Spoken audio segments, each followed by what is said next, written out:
사도신경으로 신앙 고백 드리겠습니다. 나는 전능하신 아버지 하나님 천지의 창조주를 믿습니다. 나는 그의 유일하신 아들 우리 주 예수 그리스도를 믿습니다. 그는 성령으로 잉태되어 동정녀 마리아에게서 나시고 본디오 빌라도에게 고난을 받아 십자가에 못 박혀 죽으시고 장사된 지 사흘 만에 죽은 자 가운데서 다시 살아나셨으며 하늘에 오르시어 전능하신 아버지 하나님 우편에 앉아 계시다가 거기로부터 살아있는 자와 죽은 자를 심판하러 오십니다. 나는 성령을 믿으며 거룩한 공교회와 성도의 교제와 죄를 용서받는 것과 몸의 부활과 영생을 믿습니다. 아멘. 찬송가 342장 찬송하겠습니다. 342장.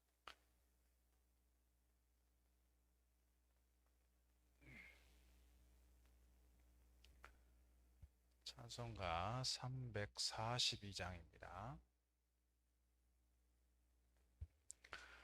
너 시험을 당해 죄 짓지 말고 너 용기를 다해 곧 물리치라. 너 시험을 이겨 새 힘을 얻고 주 예수를 믿어 늘 승리하라. 우리 구주의 힘과 그의 위로를 빌라.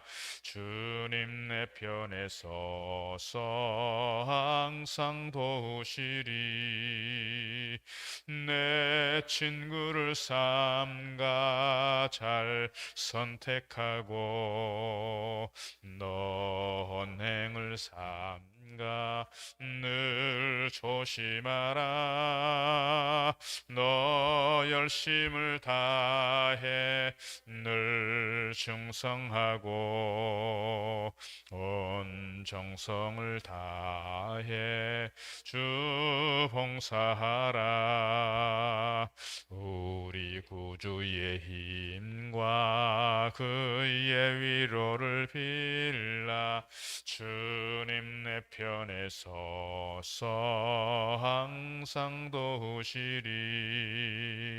잘 이기는 자는 상 받으리니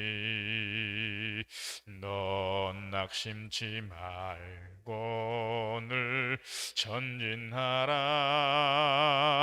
내 구세주 예수 힘 주시리니 주 예수를 믿어 늘 승리하라. 우리 구주의 힘과 그의 위로를 빌라. 주님 내 편에 서서 항상 도우시리. 아멘. 사사기 12장의 말씀입니다. 사사기 12장.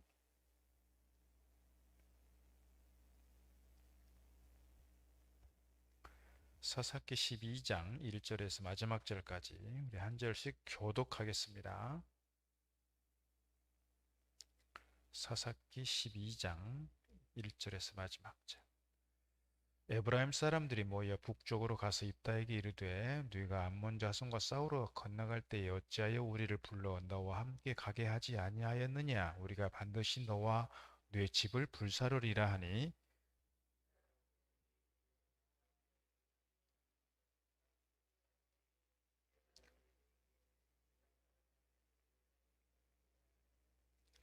나는 너희가 도와주지 아니하는 것을 보고 내 목숨을 돌보지 아니하고 건너가서 암몬 자손을 쳤더니 여호와께서 그들을 내 손에 넘겨주셨거늘 너희가 어찌하여 오늘 내게 올라와서 나와 더불어 싸우고자 하느냐 하니라.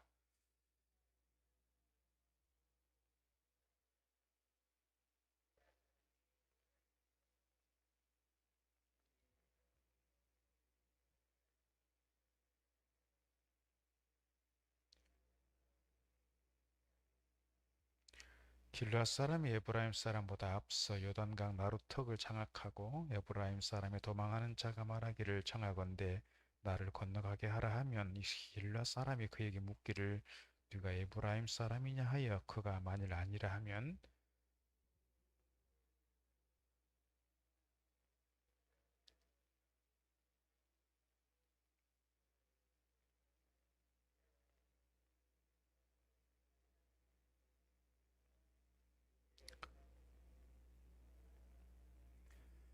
입다가 이스라엘의 사자가 된 지 6년이라 길랏 사람 입다가 죽음에 길랏에 있는 그의 성읍에 장사되었더라. 그가 아들 30명과 딸 30명을 두었더니 그가 딸들을 밖으로 시집 보냈고 아들들을 위하여는 밖에서 여자 30명을 데려왔더라. 그가 이스라엘의 사사가 된 지 7년이라. 그 뒤를 이어 스불론 사람 엘론이 이스라엘의 사사가 되어 10년 동안 이스라엘을 다스렸더라.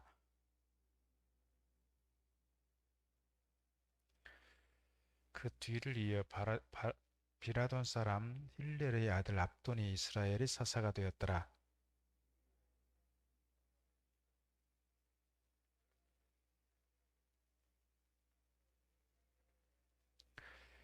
같이 읽습니다. 비라돈 사람 힐렐의 아들 압돈이 죽음에 에브라임 땅 아말렉 사람이 산지 비라돈에 장사되었더라. 아멘. 오늘도 새벽을 깨어 나오신 여러분에게 하늘의 은혜와 평강이 함께 하시기를 주의 이름으로 축복합니다. 사사시대를 가고 있는데요. 사사시대는 제사장들이 아니죠. 제사장들은 아, 이렇게 아들이 아버지를 따라서 아들이 이 아버지 뒤를 이어서 제사장이 되고 또 아들이 제사장이 되고 이렇게 되는 건데 사사는 그렇지 않습니다. 이스라엘의 역사 속에서 필요할 때 하나님께서 부르셔서 쓰시는데 보통 12명 이렇게 얘기하죠. 12명의 지파가 각각 뭐 다 다른 것은 아니지만 이렇게 대부분 지파가 다르다 이렇게 이해할 수 있습니다. 보통 사사들이 전쟁을 치르고 나면 외적들을 그러니까 뭐 미디안이라든지 암몬이라든지 뭐 다른 외부 족속들로부터 압제받던 것에서 자유를 얻게 되고 이스라엘의 평화가 이루어졌다. 그래서 사사가 몇 년 동안 통치했다. 뭐 이렇게 끝나는데 오늘 입다가 나오는 이 사건들은 조금 달라요. 입다는 기드온 같은 경우에는 뭡니까? 300용사를 통해서 어떻게 이 미디안과 싸우고 전쟁하는 그 전쟁사에 대한 그런 이야기가 많잖아요. 뒤에 나가면 삼손도 많이 그런 얘기가 있는데 근데 입다는 전쟁과 관련된 내용은 간단해요. 간단하고 오히려 전쟁 이후에 벌어지는 일들이 많아요. 우리가 앞에서 보았던 그 입다의 딸에 대한 이야기가 있고요. 오늘 본문에서는 에브라임 지파와 이 입다와의 관계 속에서 일어나는 내전의 문제예요. 그러니까 암몬으로부터 18년 동안 지배를 받고 있는 상황 속에서 길라 사람들이 오늘 입다에게 찾아와서 우리에게 사사가 되어 주십시오. 우리를 좀 구원시켜 주십시오 해서 그가 사사로서의 역할을 하게 되었고 이제 평정이 됐어요. 자유를 얻게 되었어요. 평화롭게 되었어요. 그런데 누가 등장하냐면 에브라임이 등장해요. 에브라임은 누구냐면 므낫세하고 요셉의 두 아들이에요. 야곱이 이 12아들들을 놓고 축복할 때 그 먼저 창세기 48장에서 요셉이 이 에브라임과 므낫세를 데려다가 아버지인 야곱에게 축복을 받게 합니다. 그런데 이 아버지가 그러니까 할아버지가 손주에게 손을 엇갈려서 축복을 해요. 얘네들이 누구냐면 에브라임하고 므낫세. 근데 에브라임은 오늘 본문에서만 이렇게 시기하고 교만하고 질투하는 것이 아니고 어디에도 등장합니까? 기드온 때도 등장합니다. 기드온이 300용사를 통해서 이렇게 미디안을 쳐서 이기고 나라를 평화롭게 했어요. 그런데 에브라임 사람들이 왜 우리는 데리고 가지 않았느냐고 당신만 혼자 이렇게 다 공치사 받을 거냐고 이렇게 시비를 거니까 미디안이 그들을 잘 달래요. 아니 에브라임 산지에서 난 이 끝물 포도가 우리의 만물 포도보다 낫지 않습니까? 정작 적장에 목을 베고 사람들은 당신들이 아닙니까? 잘 달래요. 그런데 오늘 본문의 입다는요, 그렇지 않아요. 입다는 그들에 대해서 달래고 그들과 어떻게든지 잘 화해하려고 하고 그렇게 하지 않아요. 에브라임이 왜냐면 이 입다를 너무 상처를 줬거든요. 1절 보니까 이렇게 말합니다. 에브라임 사람이 모여 북쪽으로부터 가서 입다에게 이르되 네가 암몬 자손과 싸우러 갈 때 어찌하여 우리를 불러 너와 함께 가지 아니하였느냐? 우리가 반드시 너와 너의 집을 불사르리라. 이렇게 얘기합니다. 협박을 하는 겁니다. 입다는 누구 출신이라 어디 출신이라 그랬습니까? 사실 입다는 출생부터가 상처 입은 사람이에요. 길르앗의 아내인 길르앗의 아들인데 길르앗이 누구로부터 낳은 아들이냐면 기생으로부터 낳은 아들이에요. 그러니까 형제들 사이에서 같이 어울리지 못하고 형제들에게서 쫓겨난 사람이에요. 그러니까 출생 때부터 입다는 상처 입고 살았던 사람인데 지금 이 에브라임 사람들이 그 상처를 계속 건드려요. 특별히 4절 보면 입다가 길앗 사람들을 다 모으고 에브라임과 싸웠다 그랬는데요. 상처를 결정적으로 건드리는 이유가 뭐냐면 이는 에브라임의 말이 너희 길앗 사람은 본래 에브라임에서 도망한 자로서 에브라임과 므낫세 중에 있다 했다. 사실은 범죄를 저지르고 도망한 것이 아니고 이 입다는 쫓겨난 거잖아요. 쫓겨났어요. 쫓겨났음에도 불구하고 오늘 에브라임 사람들이 이렇게 시비를 거는 겁니다. 2절 보면 입다가 이렇게 말합니다. 나와 내 백성이 암몬 자손과 크게 싸울 때에 내가 너희를 부르되 너희가 나를 그들의 손에서 구원하지 아니한 고로. 다시 말하면 에브라임에게도 연락이 갔고 에브라임에게도 도와달라고 전령을 보냈어요. 그런데 에브라임 사람들이 도와주지 않았어요. 그래서 3절 나는 너희가 도와주지 아니하는 것을 보고 내 목숨을 돌보지 아니하고 건너가서 암몬 자손을 쳤더니 여호와께서 그들을 내 손에 넘겨주셨거늘 너희가 어찌하여 오늘 내게 올라와서 나와 더불어 싸우고자 하느냐 그랬어요. 사실 입다는 지금 출생부터 상처였고요. 또 다른 상처가 있잖아요. 자기가 말을 함부로 하는 바람에 말을 너무 쉽게 하는 바람에 전쟁에서 승리하고 돌아오면 가장 먼저 자기를 환영하는 사람을 하나님께 제단에 바치겠습니다. 이렇게 서원을 했고 가장 먼저 나온 사람이 누구였어요? 자기 딸이었잖아요. 자기 딸이 나올 줄을 누가 알았겠냐고요. 그 딸이 나와서 서원한 대로 하나님께 드려요. 물론 몇 달의 시간을 주긴 하지만. 그러니까 지금 입다는 마음이 참 괴로운 거예요. 이 전쟁에서 승리를 했고 내가 사사 역할을 했지만 자기 딸을 그렇게 해서 보내야 되는 상황에서 지금 에브라임 사람들이 시비를 들고 오니 기드온처럼 마음의 여유가 없었어요. 그러니까 에브라임 사람하고 전쟁을 하게 되는 겁니다. 외적들과 전쟁해서 승리하는 것은 사실은 어떻게 보면 이스라엘이 같은 동족이고 이스라엘이 연합해야 되고 이스라엘이 하나가 되어야 된다라고 하는 측면에서 참 어찌 보면 당연한 일일 것 같은데 오늘 입다 시대의 슬픔은 뭐예요? 내전이 있다는 거예요. 내전. 그래서 아마 입다가 판단했을 것 같습니다. 우리가 암몬과 싸우는 것은 당연히 전쟁을 치러서 우리가 승리해야 되는 것인데 저 에브라임 사람들하고 우리가 어떻게 해야 되느냐 아마 그렇게 단정했을 것 같습니다. 결론을 내렸을 것 같습니다. 지금 요단강을 건너서 길랏 쪽으로 왔어요. 길랏이라고 하는 것은 제가 간혹 설명을 드렸지만 이스라엘의 본토가 있으면 요단강을 건너서 오른쪽에 있는 요단 동편의 땅 여기는 므낫세 반지파, 루벤 지파, 갓 지파가 있어요. 그러니까 지금 이 입다는 르우벤 지파라고 보통 얘기하는 므낫세 지파라고 얘기하는데 므낫세 지파는 뭐예요? 사실 에브라임하고 형제잖아요. 친형제. 다른 지파들보다도. 그런데 에브라임 사람들이 요단을 건너와서 우리를 저렇게 침략을 하니 요단을 건너온 사람 다시 말씀드리면 그곳에서 우리를 협박하고 그곳에서 우리에 대해서 뭐라고 시비를 거는 건 그래도 봐줄 수가 있는데 요단을 건너서 우리를 침략해 온 것이니 저 사람들은 우리의 적이다. 그렇게 판단을 하고 저 사람들을 가만두면 안 되겠구나. 우리를 죽이려고 덤비더니 그래서 그들을 쳐야 되겠다. 그렇게 결론을 내린 겁니다. 전쟁을 해요. 죽여요. 하나의 방법이 있습니다. 5절 말씀 보니까 누군가가 그렇게 제안을 한 거겠죠. 르건강 나루턱을 장악을 하고 에브라임 사람들이 도망가면 한 사람 한 사람 붙잡고 길라 사람인지 에브라임 사람인지 판단을 해서 그들을 죽이겠다. 그런데 암몬 사람들은 종족이 달라요. 옷 입고 사는 것도 달라요. 문화가 달라요. 그러니까 쉽게 분간이 되는데 에브라임 사람들은 길라 사람들과 동족이에요.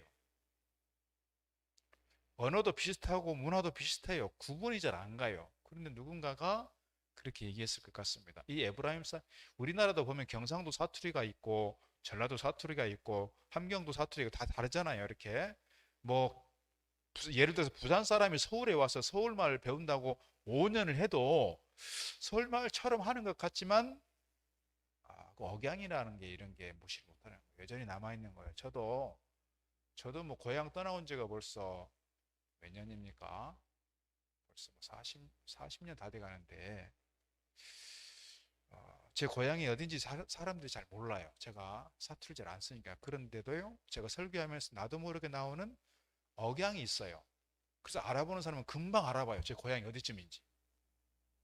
저도 그렇다고요. 그러니까 이스라엘도 보면 벌써 가나안 정복하고 나서 몇백 년이 지나가는 상황이잖아요. 그런 상황 속에서 각 지방이 흩어져 살다 보니 각 지방마다 방언이 생기게 되었고 각 지방마다 억양과 사투리가 달라지는 거예요.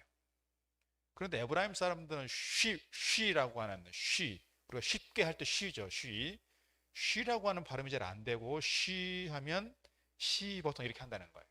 그래서 쉽볼렛, 쉬브볼렛 이렇게 되는 건데 쉬브볼렛 하면 시브볼렛 이렇게 한다는 것이죠. 아마 그 사람들은 쉽게 분간이 되는 것 같습니다. 그래서 지나갈 때마다 너 에브라임 사람이냐 아니냐? 에브라임 사람이다. 그러면 죽이는 거고요. 에브라임 사람이 아닙니다. 그러면 쉽볼렛 해봐. 이렇게 해가지고 발음이 정확하지 않으면 그 자리에서 죽이는 거예요. 얼마나 죽였느냐? 4만 2천 명을 죽였습니다. 4만 2천 명이면 에브라임 지파의 대부분이에요. 남자들 거의 다 아니겠습니까? 그러니까 거의 에브라임 지파는 몰살당한 것입니다. 이렇게 에브라임과 입다가 내전을 일으키게 된 이 불행한 사건은 어디서 출발하느냐? 에브라임의 교만에서 출발합니다. 기드온 시대도 마찬가지였습니다. 에브라임의 질투에서 시작합니다. 자기들이 자기들이 인정받지 못하는 것에 대한 자기들이 존재감이 미약한 것에 대한 그러한 부분에서 오늘 에브라임 때문에 사실은 4만 2천 명 결국은 그렇게 죽게 됩니다. 7절 보면 입다가 이스라엘 사사가 된 지 6년이라 그랬습니다. 6년. 어찌 보면 짧은 시간입니다. 그러니까 암몬으로부터 18년 동안이나 지배를 받고 통치를 받았는데 6년 동안 다스립니다. 뭐 에훗이나 이런 분들은 에훗인가요? 80년을 통치합니다. 뭐 기드온이나 이런 사람들은 40년을 통치합니다. 그런 것에 비하면 오늘 입다는 6년 통치했다 그랬습니다. 어찌 보면 입다에 대해서 실패한 사사다 이렇게 판단하는 분들도 없잖아 있습니다. 그러나 한편에서 보면 에브라임과 입다와의 이 전쟁이 내전인 것 같지만 이렇게 해석하는 분도 있습니다. 에브라임에 대한 하나님의 심판이다. 에브라임이 계속해서 교만하고 에브라임이 계속해서 시기하고 에브라임이 계속해서 질투하는 가운데 다른 형제들과 연합하지 못하고 다른 지파들과 연합하지 못하고 계속해서 갈등을 일으키는 그 에브라임에 대해서 하나님께서 입다를 통해서 심판하시는 거다. 이렇게 해석하는 경우도 있다는 거예요. 그러니까 오늘 우리 공동체 안에서 우리가 정말 하나님의 거룩한 일들이 주어지게 될 때, 사역들이 있게 될 때 이런 사역들에 대해서 우리가 함께 협력하고 우리 공동체가 하나 되도록 우리가 애쓰고 우리가 함께 기도하면서 우리 공동체를 건강하게 세워갈 때 하나님께서 우리 가운데 역사하시고 우리 가운데 은혜 베푸실 줄 믿습니다. 교회에서 이렇게 중요한 일들을 감당해서 역할을 한 분들 보면 열심히 할 때 보면 누구라도 실수합니다. 누구라도 약함이 있습니다. 누구라도 완벽할 수 없습니다. 그럴 때 그 사람이 가지고 있는 약점에 대해서 그 사람이 일을 진행해가는 과정에서 생겨나는 실수에 대해서 놓치는 부분들에 대해서 자꾸 시비를 걸고 자꾸 딴지를 거는 것이 아니라 그런 부분들에 대해서 내가 역할할 수 있는 게 뭘까, 내가 도울 수 있는 게 뭘까를 생각하면서 함께 협력하고 나아갈 때 하나님께서 우리 공동체를 통해서 하나님의 영광이 드러나고 은혜 베풀어 나아가실 줄 믿습니다. 오늘 우리 공동체를 더욱더 아름답고 건강하게 세워가는 저와 여러분 되기를 주 이름으로 축복합니다. 8절 이하에 보면 세 명의 사사가 연거푸 등장합니다. 제가 얼마 전에 앞부분에 나오는 세 명의 사사에 대해서 말씀을 드렸습니다. 그러니까 무명한 자 같으나 하나님 앞에서 유명한 자요. 세상 사람들은 별로 알아주지 않고 세상에서 어떤 큰 전쟁을 치르면서 혁혁한 공을 세우지는 못했지만 그러나 사사로서의 역할을 잘 감당했던 그런 부분들이 있다는 거예요. 그런 부분들이 6명, 6명 이렇게 나눠진다고 했죠. 그래서 오늘 본문에도 보면 3명의 사사가 등장합니다. 8절에 보면 입산이 등장하고요. 입산은 베들레헴이 입산이 그랬습니다. 베들레헴은 그때 당시에 유다 지파가 있던 곳입니다. 입산은 앞서 말씀드린 것처럼 큰 전쟁을 치렀거나 그러지 않았어요. 그런데 오늘 그가 이스라엘의 사사가 되어서 9절 보니까 몇 년 동안 다스렸냐면 7년 동안 다스렸다 그랬어요. 아들 30명이 있었고 딸 30명이 있었는데 아마 입산도 아내가 한 명은 아닐 것 같습니다. 그렇죠? 자녀가 60명인데 한 명에서 나올 수는 없겠죠. 그런 시대적 배경을 그런 어떤 문화를 좀 이해를 하시고 가시면 좋겠습니다. 아니 어떻게 한 사람이 60명이나 낳나 뭐 이런 이해를 하지 마시고 아들 30명이 있고 딸 30명을 두었는데 딸들을 밖으로 시집 보냈고 아들들을 위해서는 밖에서 며느리를 데리고 왔다 그랬어요. 그때 당시에는 땅에 대한 경계 또는 그런 종족 보존을 위해서 대부분 지파 내에서 결혼을 했어요. 그런데 오늘 입사는 밖으로 시집을 보냈다는 얘기는 뭐냐면 밖으로라고 하는 것은 이방 사람들에게 이렇게 해석하는 경우도 있지만 그렇게 해석하는 것은 율법에 대해서 심각하게 거역하는 것이기 때문에 물론 뭐 몇 명 보냈을지는 모르겠어요. 그러나 그 이방 사람들에게 다 보냈다기보다는 다른 지파 사람들에게 보냈을 거다. 그렇게 해석을 하는 겁니다. 그리고 며느리들은 다른 지파에서 또 데리고 왔을 거다. 지금 에브라임과 관련해서 어떤 일이 있었습니까? 그 직전에 입다와의 관계 속에서 에브라임이 거의 지파가 몰살당했어요. 그러니까 심각한 내전이 일어나게 되었고 이스라엘이라고 하는 이 공동체가 심각하게 훼손된 상황 속에서 오늘 입사는 물론 큰 전쟁을 치르지는 않았지만 그의 자녀들을 통해서 모든 지파들을 지금 연합시키고 연대하게 하는 하나가 되게 하는 그런 공동체로서의 역할을 어떤 리더십의 역할을 감당해 가고 있다. 이렇게 말씀드릴 수가 있습니다. 이것이 오늘 입산이 보여주는 중요한 사사로서의 역할이었다. 전쟁이 없었지만 평소에 했던 중요한 사사의 역할이 뭐예요? 재판하는 일이에요. 그래서 사사기가 판관기라고 하는 건데 판관의 역할이라고 하는 것은 그런 역할이라고 하는 것이죠. 이것은 전쟁이 없던 시대다 이렇게 이해할 수 있습니다. 11절 보면 엘론이 나옵니다. 엘론도 10년 동안 다스렸다 그랬습니다. 엘론은 사실은 별로 기록된 게 없지만 그럼에도 불구하고 특별히 기록이 없다고 하는 것은 뭐냐면 별다른 일이 없었다 이렇게 이해할 수 있지만 국가적으로 큰 위기가 오지 않았고 그가 10년 동안 재판의 역할을 판관의 역할을 잘 감당했다 이렇게 말씀드릴 수가 있습니다. 13절에 보면은 비라돈 사람 힐렐의 아들 압돈이 이스라엘의 사사가 되었다 그랬어요. 비라돈 사람 그랬습니다. 비라돈은 어디냐면 베들레헴 경내에 있는 땅입니다. 에브라임, 에브라임 경내에 있는. 그러니까 에브라임이 입다와의 전쟁을 치르게 되었고 거의 에브라임 사람들이 죽게 되었음에도 불구하고 살아남아 있는 사람 중에 사사가 등장합니다. 세월이 길지 않았습니다. 입다가 죽고 난 지 몇십 년 되지 않았습니다. 그런 상황 속에서 에브라임의 후손이 에브라임 지파에서 사사가 등장했다는 얘기는 뭐예요? 에브라임과 이 입다와의 관계 속에서, 에브라임과 다른 지파의 관계 속에서 내전이 일어나게 되었고 심각한 공동체의 훼손이 있었지만, 시간이 지나가면서 그런 상처가, 그런 아픔이 많이 치유가 되었고 관계가 회복이 되었다, 그렇게 이해할 수 있습니다. 이것이 오늘 압돈을 통해서 보여주는 일입니다. 그에게 아들 40명과 손자 30명이 있어 어린 나귀 70마리를 탔더라 그랬습니다. 그러니까 아들들이 있었고 손자들이 이렇게 있었다고 하는 것이고, 그 다음에 나귀를 타고 다녔다라고 하는 얘기는 뭐냐면 그 시대가 평화의 시대였다, 이렇게 말씀드릴 수 있습니다. 다른 이방 민족들로부터, 이방 종족들로부터 지배를 받지 않고, 또는 내전이 있지 않고 갈등이 사라지고 이제는 이스라엘 땅에 평화가 임하였다, 이렇게 말씀드릴 수가 있습니다.